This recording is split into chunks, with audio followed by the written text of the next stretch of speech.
Hello students. तो कैसे हैं आप लोग। आज मैं आपको बताने वाला हूँ शुद्ध पदार्थों के बारे में। हमारे प्रकृति में कौन कौन से ऐसे पदार्थ हैं जो शुद्ध रूप में पाए जाते हैं। शुद्ध पदार्थ को तत्व और यौगिक में बांटा गया है। इसका मतलब यह हुआ कि तत्व और यौगिक को शुद्ध पदार्थ माना गया है, इनमें कोई अशुद्धियां नहीं होती है। तो चलिए स्टार्ट करते हैं तत्व के बारे में। तत्व एक ऐसा पदार्थ होता है जिसको हम केमिकल मेथड जैसे ऊष्मा दे करके या प्रकाश जैसे लेज़र की विकिरणें या अदर कोई लाइट के जरिए करंट लगाकर या कोई भी अदर जो केमिकल रिएक्शंस है या रासायनिक प्रक्रम है उससे हम उसको दो या दो से अधिक पदार्थों में बांट नहीं सकते हैं। जैसे कि हाइड्रोजन एक तत्व है और हाइड्रोजन को हम दो भागों में नहीं बांट सकते हैं। इसी प्रकार से सोडियम, आयरन, कॉपर ये भी तत्व हैं जिनको हम दो भाग में नहीं बांट सकते। इसके अलावा और भी बहुत सारे तत्व हैं और तत्वों को हम दो भागों में नहीं बांट सकते हैं। फ्रांस के रसायन शास्त्री एंटोनी लॉरेंट लेवोजियर ने सबसे पहले तत्व के परिभाषित किया। उनके अनुसार तत्व किसी पदार्थ का एक ऐसा मूल रूप है जिसे रासायनिक विधि के द्वारा हम सरल पदार्थ में बांट नहीं सकते हैं। अब ये तो जान गए होंगे कि तत्व को सरल पदार्थों में इसलिए जो बांट सकते हैं या नहीं बांट सकते हैं, तो ये पता चला गया कि नहीं बांट सकते।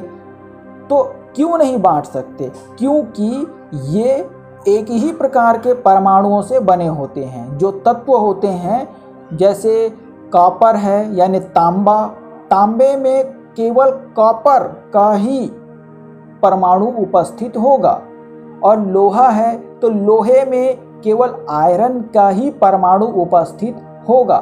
और तत्व ठोस, द्रव और गैस ये तीन अवस्थाओं में पाए जाते हैं। जैसे कि आप देख सकते हैं आपके सामने आवर्त सारणी है। इस आवर्त सारणी में कुल 118 तत्व हैं, जिनमें से 94 तत्व ऐसे हैं जो प्राकृतिक रूप से यानी हमारे प्रकृति में ऑलरेडी उपलब्ध हैं, और शेष जो 14 तत्व हैं वो मानव के द्वारा निर्मित होते हैं।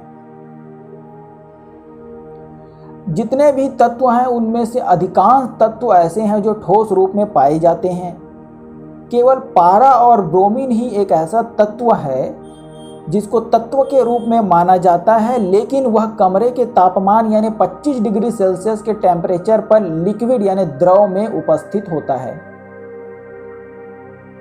गैलियम और सीजियम तत्व ऐसे तत्व हैं जो कमरे के तापमान से कुछ अधिक तापमान पर द्रव अवस्था में बदल जाते हैं। और आवर्त सारणी के 11 तत्व ऐसे हैं जो कमरे के तापमान पर गैस के रूप में ही उपलब्ध होते हैं।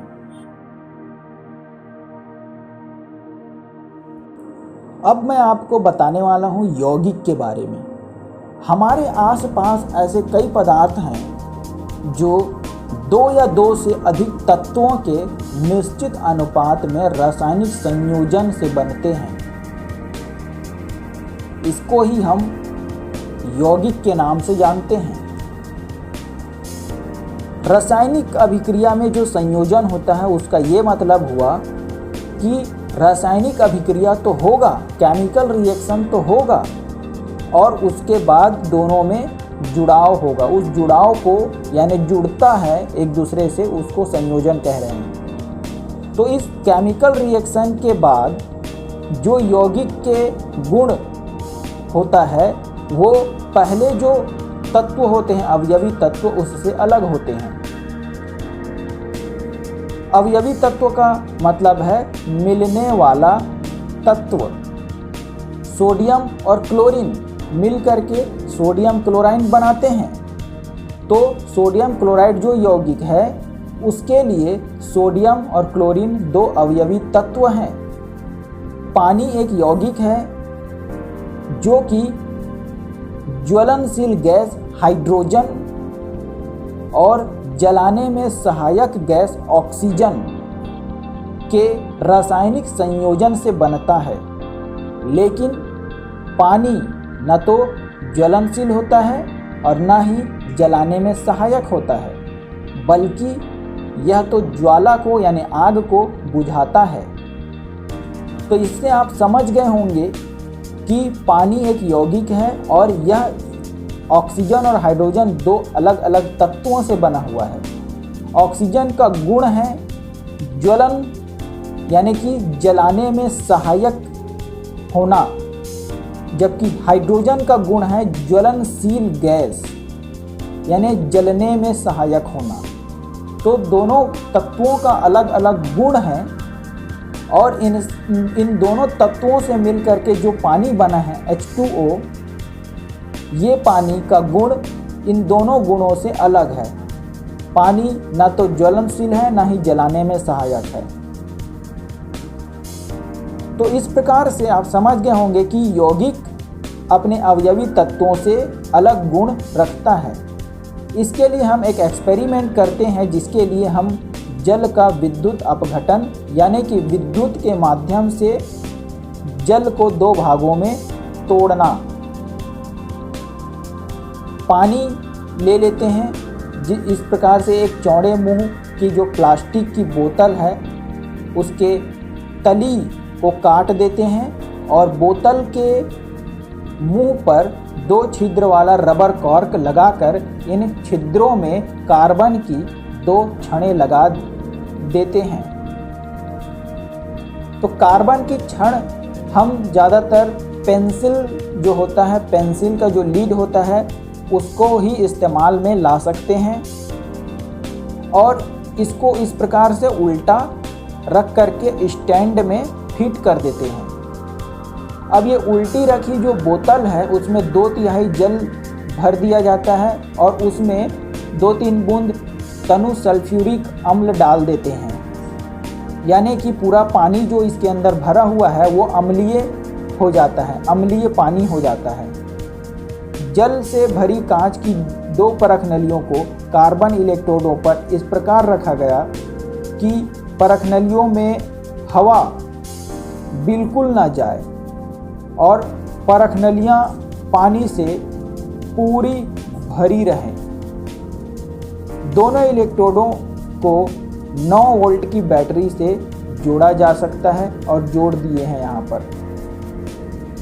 यहाँ पर इलेक्ट्रोड हम जो पहला ये वाला पार्ट्स और ये वाला पार्ट्स, इन दोनों को हम लोग बोल रहे हैं इलेक्ट्रोड, यानी कार्बन का जो इलेक्ट्रोड है यहाँ पर पेंसिल का लीड फंसाए हुए हैं और यहाँ पर इलेक्ट्रोड लगा दिए हैं। इसको कार्बन का इलेक्ट्रोड कहा जा रहा है जो कि परख नली के अंदर में है और इस परख नली में के अंदर में भी पानी के कुछ बूंदे उसमें पहले से ही हम पानी भर करके उसको उल्टा रख देंगे और पानी जो परख नली है उसमें पानी तो भरेंगे लेकिन उसमें एसिड की मात्रा नहीं होनी चाहिए। तो जो ये बड़ा वाला बीकर दिख रहा है इस बड़े बीकर में ही एसिड यानी सल्फ्यूरिक एसिड और पानी मिला करके इस बड़े बीकर में डाल देंगे और जो परख नली दिख रहा है दोनों परख नली में शुद्ध पानी डाल देंगे। तो शुद्ध पानी भर करके इसमें रबर का कॉर्क यहाँ जो लगा हुआ है ये रबर का कॉर्क है और रबर का कॉर्क लगा करके पेंसिल या कार्बन की छड़ अलग से अगर मिलता है तो वो हम इसमें फिट कर देंगे और उसके बाद दोनों परख नली को इस जो है बीकर के अंदर या बड़े कांच के पात्र है उसके अंदर हम रख देंगे उल्टा। और उसके बाद जो ये इलेक्ट्रोड है कार्बन के इलेक्ट्रोड, उन दोनों ही कार्बन के इलेक्ट्रोडों को हम बैटरी से तार के जरिए फिट कर देते हैं। अब दोनों परख नली में ध्यान से देखना है, जो गैस एकत्र हो रहा है उसको ध्यान से देखना है। दोनों परख नली में समान समय में समान रूप से गैस एकत्रित नहीं होता है। देख सकते हैं कि जो परख नली है पहला वाला परख नली, इस परख नली में ज़्यादा गैप है और दूसरा परख नली जो दिख रहा है उसमें गैप कम है, यानी खाली जगह, हवा का जगह कम है।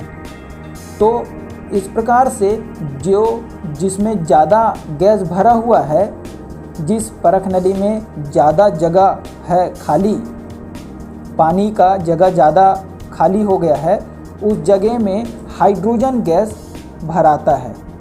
और जो दूसरा परख नली है, उस दूसरे परख नली में ऑक्सीजन गैस भराता है, यानी कम मात्रा में ऑक्सीजन गैस बनता है और अधिक मात्रा में हाइड्रोजन गैस बनता है। तो इस प्रकार से परख नलियों में गैस जो है, यहाँ से हम जब बैटरी से विद्युत धारा प्रवाहित करेंगे तो कार्बन के इलेक्ट्रोड जो दिख रहे हैं, इस कार्बन के इलेक्ट्रोड में से विद्युत जो है परख नली में भरे वाटर में जाता है और वहाँ पर वाटर से केमिकल रिएक्शन करने के बाद वाटर से ऑक्सीजन और हाइड्रोजन को अलग अलग करती है। अब इस एक्सपेरिमेंट के आधार पर ये निष्कर्ष निकला कि पानी एक यौगिक है जो दो तत्वों हाइड्रोजन और ऑक्सीजन के आयतन के अनुसार 2:1 के अनुपात में रासायनिक संयोग से बनता है और इस बने हुए पदार्थ के गुण हाइड्रोजन और ऑक्सीजन से अलग होते हैं। इसके अवयवी को रासायनिक विधियों जैसे विद्युत अपघटन द्वारा प्राप्त किया जा सकता है। यदि जल में भार की दृष्टि से हाइड्रोजन और ऑक्सीजन के द्रव्यमानों के अनुपात की गणना की जाए तो यह सदैव 1:8 होता है, चाहे जल का स्रोत कोई भी हो, नदी का हो, कुएं का हो, कहीं भी का जल हो। इसी प्रकार यदि 9 ग्राम जल का अपघटन करें तो सदैव 1 ग्राम हाइड्रोजन और 8 ग्राम ऑक्सीजन ही मिलेगा। ऐसे ही परिणाम अन्य यौगिकों के स्टडी से भी प्राप्त होता है। अमोनिया, खाने का सोडा आदि भी यौगिकों के उदाहरण हैं। इनमें भी अवयवी तत्वों का अनुपात स्थिर अनुपात नियम के अनुसार ही पाया जाता है।